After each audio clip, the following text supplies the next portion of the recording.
Salut les collectionneurs, j'espère que vous allez bien. Aujourd'hui, je vous fais une petite vidéo sur mes derniers achats Marvel, occasion et neuf.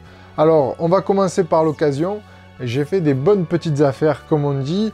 Le premier, c'est le Fantastic Four, retour aux sources, scénarisé, dessiné par John Byrne. J'aime beaucoup le trait de ce dessinateur.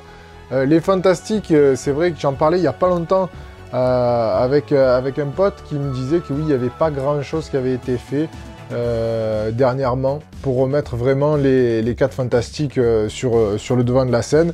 Alors moi, c'est pour ça que je reste un petit peu sur du old school. Vous voyez, au niveau des dessins, c'est quand même assez ancien. J'espère qu'il n'y a pas trop de reflets. Mais j'aime beaucoup le trait de John Byrne. C'est pour moi, il fait partie des grands dessinateurs de comics. Alors soit on aime, soit on n'aime pas. Parfois c'est un petit peu inégal, mais franchement c'est pas mal. D'ailleurs là on a un petit, regardez, Ego, que certaines personnes ont vu dans Les Gardiens de la Galaxie. Il n'y a pas à dire, mais c'est John Byrne. C'est pour moi un des piliers des dessinateurs comics d'avant. Maintenant c'est sûr que c'est pas trop comparable, mais j'aime beaucoup ce style là, donc ça pour 10 €, je vais pas m'en priver. Ensuite j'ai trouvé du Captain America, Roger Stern, John Byrne au dessin, Panini Comics. Donc je vous ai pas spécifié, mais les deux sont de la collection Marvel Best Of. Donc c'est du hardcover, c'est propre, c'est super joli. 10 € aussi, et là franchement c'est pareil, Captain America dans ces versions old school, moi j'adore. C'est vraiment, alors c'est pas le meilleur récit qui existe, mais il est quand même déjà très, enfin pour moi il est très bon. Regardez-moi là cette vision là de Captain America, je trouve que c'est top. Donc pour ce prix là, je ne me suis pas non plus privé de prendre ce Captain America. Dans la collection Marvel Deluxe, j'ai trouvé Dark Avenger, Dark Reign, 15 € pièce. Franchement ils sont en super état. Brian Michael Bendis, Mike Deodato Jr., franchement c'est le top au niveau des dessins. Ça fait suite d'ailleurs à New Avenger. D'ailleurs il me manque des tomes que j'essaye de trouver d'occasion, mais voilà, on a vraiment de superbes planches là-dessus. Donc ça c'est pareil, j'étais super content de les trouver. Ça complète un peu mes Marvel Deluxe, parce que là je vois que ça augmente vraiment. 35 € le Marvel Deluxe, surtout que c'est plus les mêmes éditions chez Panini, c'est plus petit. Là il faut voir que c'est super grand. Les derniers que j'ai vus moi de Marvel Deluxe, franchement ça me fait mal de mettre 35 € dans des éditions plus petites et moins jolies. Donc voilà, donc franchement ça j'étais super content de le trouver en occasion. Un intégral Panini en occasion pour 18 €, le Hulk 1987-1988, Peter David, Todd McFarlane sur cette version de Hulk. Alors comme j'en ai parlé dans ma review du Hulk, du buste de Sideshow, le Hulk gris, voilà, là on le voit ici, dans cette période là, vous avez des planches, Todd McFarlane au dessin,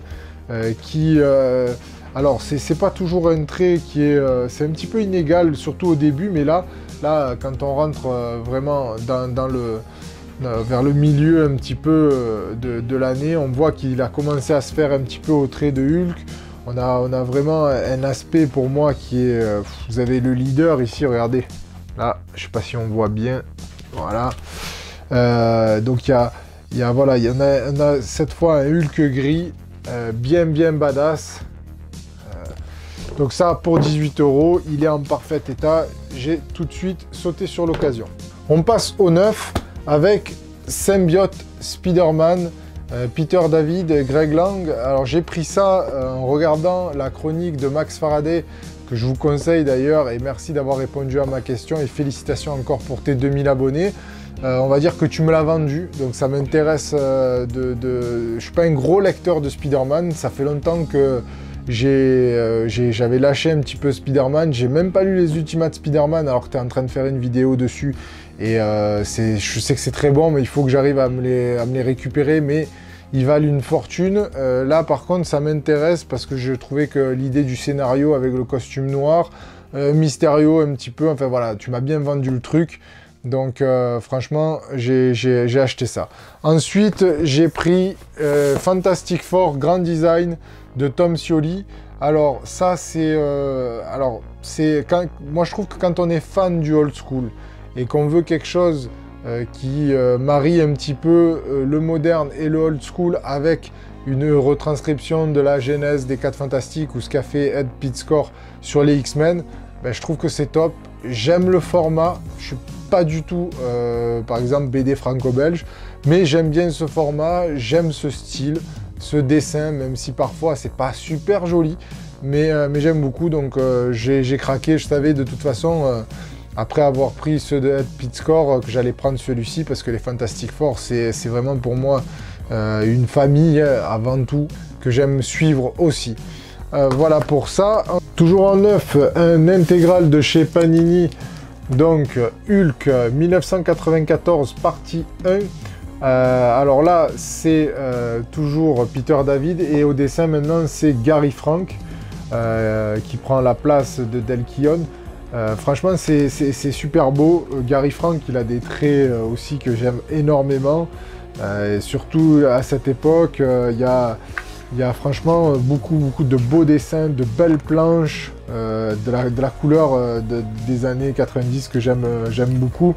Il faut que je vous montre vite fait quelques dessins. Regardez, Mephisto, superbe. Là, le surfeur d'argent. Qu'est-ce qu'on a d'autre? On a l'Abomination aussi. Mais voilà, on a des planches que j'aime beaucoup. Regardez ici, là. Le Hulk. Après, on a... alors, dedans, il y a la mini-série Hulk. Je crois que c'est Hulk contre Venom. Et cette série, j'aime bien. Franchement, j'aime bien. Je vais vous montrer rapidement la couverture. Voilà, ici. Cette couverture que j'aime beaucoup. Série de 94, forcément. Et le dernier, c'est celui de la collection Must Have, La mort de Wolverine, Charles Soule et Steve McNiven au dessin. Alors, celui-là, je l'ai lu, c'est très rapide à lire. Je suis fan de Wolverine, même si c'est vrai que mes super-héros préférés, ça reste Captain America chez Marvel et Superman chez DC, mais Wolverine fait partie, on va dire, il est dans mon top 5 de mes héros chez Marvel, et je dois avouer que pour ce récit-là, j'ai été un petit peu déçu, simplement parce que je trouve que le récit, il est assez court, ça va très vite, alors je sais que sur Facebook, j'en ai parlé avec quelqu'un qui me dit que la mort de Wolverine est ridicule. Alors j'ai pas trouvé ça hyper ridicule, j'ai trouvé ça très simple, comme tout le récit en fait, et ça va très vite, et ça, pour moi, ça manquait un petit peu d'épaisseur. Il y a des personnages, mais il y en a pas assez. J'aurais voulu voir des ennemis de Wolverine qui reviennent un peu plus, à part toujours le même que l'on voit, c'est Dents de Sabre, il y a la Vipère dedans. Je sais pas, j'aurais préféré un autre ennemi déjà qui le traque, là, comme ce Nuke, je crois que c'est ça, c'est un genre de cyborg ou je sais pas quoi là, enfin bon. Ça c'est pareil, ça m'a pas du tout passionné cet aspect-là. C'est, alors attends, que je vois, je me rappelle même plus son nom, ouais c'est Nuke, c'est ça. Donc j'ai pas trouvé ça super à ce niveau-là, j'aurais préféré que ça soit un autre personnage qui le traque, même si on revenait sur du Dents de Sabre, ben c'est pas grave, j'aurais préféré réellement. J'ai trouvé que là, cette opposition, elle était pas top. Après, pour le reste, ça reste un récit intéressant et marquant parce que c'est la mort de Wolverine. Après, pour ce qui est du retour de Wolverine, du même auteur, c'est Charles Soule, je sais pas, j'ai pas acheté, j'attends de digérer la mort de Wolverine. Enfin, il faudra bien que je le lise pour savoir comment il revient. Et bien voilà, c'était tout pour les achats Marvel du mois d'octobre. Dites-moi vous, qu'est-ce que vous avez lu dernièrement ou qu'est-ce que vous avez acheté? Likez, partagez, abonnez-vous à la chaîne pour ne pas rater les prochaines vidéos. Je vous dis à très bientôt et collectionnez bien.